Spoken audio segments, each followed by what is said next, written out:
Week 6, Lesson 5, Distribution and the Collector's Market. Now, it's long past time we look at comic distribution and the collector's market. Like newspapers, comics were available at newsstands. They were also available at some pharmacies, grocery stores, and convenience stores. But for a long time, it would be rare to find comics in bookstores. As for newspaper stands and convenience stores, many of them did not get to choose which comics were sent to them. The distributor would look at the area and assume which comics would sell and send them over. As a result, if you read issue number 23 of a title, there is no guarantee that you'd get issue number 24 the next month. With that said, there was a good chance that another kid in your area was able to get the comic from another newsstand or grocery store. So you could trade a comic for another one you wanted.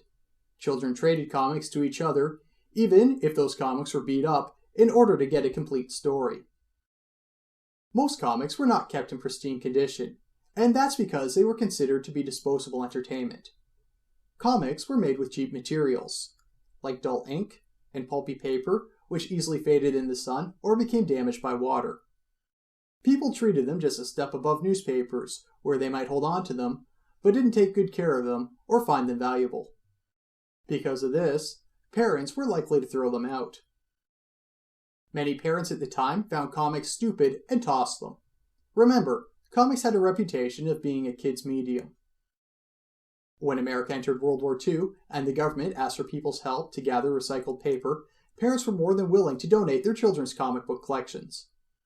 After the World War, when public outcry came over the controversy of crime and horror comics, mass burnings happened, destroying even more comics. As a result, many comics from the Golden Age were hard to find. Very hard to find. And some people would be willing to pay more for them than just the dime that they originally cost. This mentality moved into the Silver Age, or the post-code era of comics, where you weren't guaranteed to get the comic you wanted every month. Because of this, people were selling comics for more than they bought them for once an issue went out of print. This created the beginnings of what would be known as the collector's market. The main problem is that for a collector's market to work, the item just doesn't have to be rare, but something people wanted to buy. And unfortunately, most comics coming out of the post-code era were so tame that they were not worth reading. So why is this important? Because it was incredibly rare for comics to be reprinted at the time. If you wanted to read a multi-part issue, or find an issue where an important character first appears, you'd have to track it down. Sometimes, you could read a reprint of an older story in the back of an issue, but that rarely happened. Most of the first 7 years after the Comic Code Authority appeared were standalone stories that required little knowledge of the character's previous stories in order to understand it.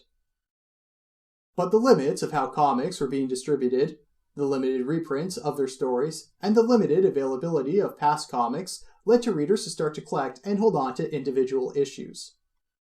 As we'll see, this both saved comics, and later on, almost destroyed it. Questions to contemplate. Why didn't comic book publishers more often reprint older stories? What tactics or techniques could comic book publishers and distributors use to make comics more available?